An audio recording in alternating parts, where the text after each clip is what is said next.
इस वीडियो को बनाने का मेन रीज़न आप हैं, क्योंकि आप में से बहुत सारे यूज़र्स ने मुझे कमेंट किया कि आपको अपनी बाइक के साथ में अपने मोबाइल को कनेक्ट करने में बहुत प्रॉब्लम हो रही है। तो उसी को देखते हुए मैंने आपके लिए एक और नई वीडियो बनाई है, जिसमें मैं आपको स्टेप बाय स्टेप गाइड करूंगा कि आप अपने मोबाइल से अपनी बाइक को कैसे कनेक्ट कर सकते हैं। इसके अलावा मुझे टीवीएस कनेक्ट का अकाउंट परमानेंट डिलीट करने का नया प्रोसेस पता चल गया है। अगर जो आपको उस पर भी एक वीडियो चाहिए तो इस वीडियो के नीचे अकाउंट डिलीट प्रोसेस लिख देना और मैं आपको जल्दी से जल्दी एक नया वीडियो प्रोवाइड कर दूंगा। तो अब हम चलते हैं अपने मोबाइल और अपने बाइक के स्क्रीन पे। तो सबसे पहले हम अपनी गाड़ी और अपने मोबाइल दोनों के साथ रेडी हो जाते हैं और अब सबसे पहला सलूशन ये देखते हैं कि हमें कौन सा ऐप डाउनलोड करना है जिसके थ्रू हम अपने मोबाइल से अपनी गाड़ी को कनेक्ट करेंगे। काफ़ी लोग को ये मिस्टेक हो जाती है कि वो दूसरा ऐप डाउनलोड कर लेते हैं टीवीएस का, जिससे गाड़ी कनेक्ट नहीं हो पाती है उनसे और काफ़ी दिक्कत होती है। तो हम सबसे पहले ये देखते हैं कि कौन सा ऐप आता है जिसके थ्रू हम गाड़ी कनेक्ट करेंगे। तो हम सबसे पहले चलते हैं प्ले स्टोर में। प्ले स्टोर में जाने के बाद यहाँ पे आपको सर्च पे टीवीएस कनेक्ट, ये मैं इसको डिस्क्रिप्शन में भी दे दूंगा, तो आप वहाँ से डाउनलोड कर लेना। तो हम इसको इंस्टॉल कर लेते हैं। तो हमारा ऐप अब इंस्टॉल हो चुका है। अब इसके आगे का प्रोसेस हम देखते हैं।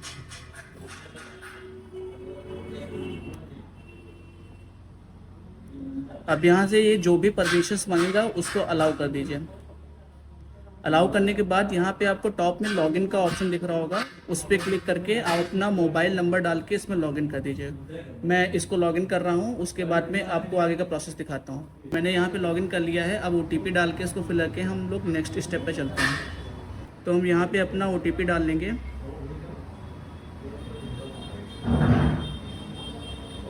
तो हमने सक्सेसफुली इस ऐप के अंदर लॉगिन कर लिया है। अब इसके बाद में बहुत लोगों को इशू आता है कि हम अपनी गाड़ी को अपने ऐप के अंदर कैसे ऐड करें। उसके लिए सबसे पहला फीचर आता है ऑन बोर्ड टीवीएस व्हीकल और एक्सेसरीज़। इस पर क्लिक करके ही हम ऑन बोर्ड और टीवीएस व्हीकल पे क्लिक करेंगे, जिससे हम अपनी एक गाड़ी को अपने इस ऐप के साथ में कनेक्ट कर सकें। अब इसके दो ऑप्शन होते हैं। अगर जो आपके इस नंबर के थ्रू कोई गाड़ी ऑलरेडी टीवीएस मोटर से अलॉटेड है तो आपको डायरेक्टली इस पे शो कर जाएगी। अगर जो अलॉटेड नहीं है तो आप अपना add vehicle by VIN number, यानी कि व्हीकल का जो इंजन नंबर होता है और चेसिस नंबर होता है, उसके थ्रू भी आप अपनी गाड़ी को ऐड कर सकते हैं। तो अभी हमारे कोई भी अलॉटेड गाड़ी नहीं है, तो उसके लिए इस केस में हम क्या करेंगे, हम इस केस में ऐड व्हीकल बाय VIN पे क्लिक करके हम गाड़ी का इंजन नंबर चेसिस नंबर डालेंगे। यहाँ पे हमने अपनी गाड़ी का इंजन नंबर और चेसिस नंबर फिल कर लिया है। अब हम आगे का प्रोसेस देखते हैं। यहाँ पे ऐड बटन पे क्लिक करके हम आगे बढ़ जाते हैं। अब यहाँ पे आपका कोई भी कभी कभार ये गलती हो जाती है, कोई इंजन नंबर या चेसिस नंबर में मिस्टेक हो सकती है, तो उसको आप सही करके इसको फिर आप ऐड कर सकते हैं।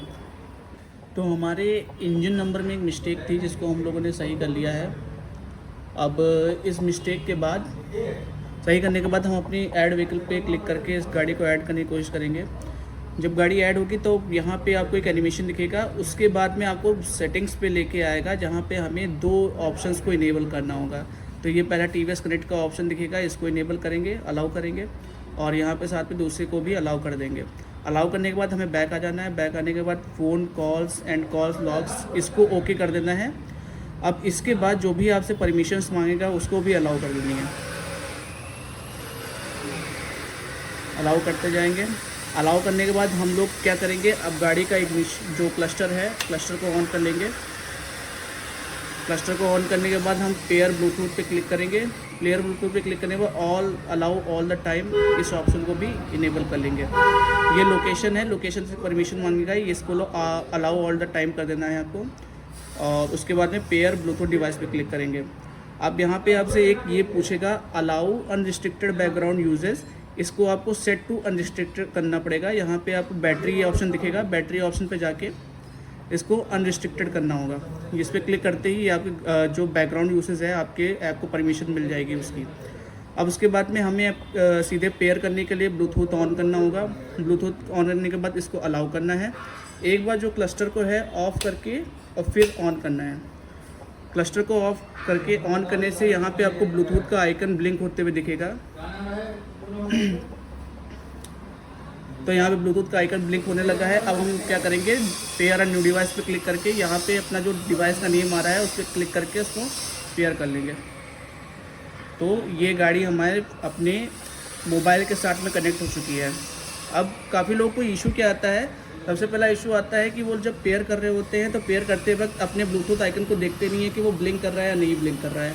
अगर जो आप कुछ समय के लिए गाड़ी को आइडल छोड़ देंगे क्लस्टर को ऑन करके, तो उसमें होता है कि ब्लिंकिंग बंद हो जाती है, जिससे आपका ब्लूटूथ जो गाड़ी का होता है वो ऑफ हो जाता है। तो उस केस में आपको यही करना है कि आपको अपनी गाड़ी का क्लस्टर ऑफ करके फिर से ऑन करना है, और ब्लूटूथ जब ब्लिंक करेगा तो उस वक्त आपको गाड़ी को अपने मोबाइल के साथ पेयर करना है। तो इस वीडियो में हमने देखा कि हम अपने मोबाइल के साथ में अपनी राइडर बाइक को कैसे कनेक्ट कर सकते हैं। अब ऐसे ही और इन्फॉर्मेटिव वीडियोस देखने के लिए हमारे चैनल को सब्सक्राइब कर लीजिए और बेल आइकन को भी प्रेस कर दीजिए। अगला वीडियो जो हम लाने वाले हैं वो इसके ही इंस्ट्रूमेंट क्लस्टर पे कुछ होगी, जिसमें हम इससे कुछ हिडन फीचर्स के बारे में बात करेंगे, जिससे हम अपनी डेली टू डेली लाइफ को और बेहतर बना सकें, और इसके ब्लूटूथ के और फीचर्स को भी हम समझेंगे। तो अगर जो आपको ऐसी वीडियोस और देखनी है तो कमेंट करिए नेक्स्ट वीडियो या हिडन फीचर्स, तो हम अब इसके लिए और वीडियोस लेके आएंगे। अगर जो वीडियो अच्छी लगी हो तो वीडियो को लाइक करिए और चैनल को सब्सक्राइब करिए।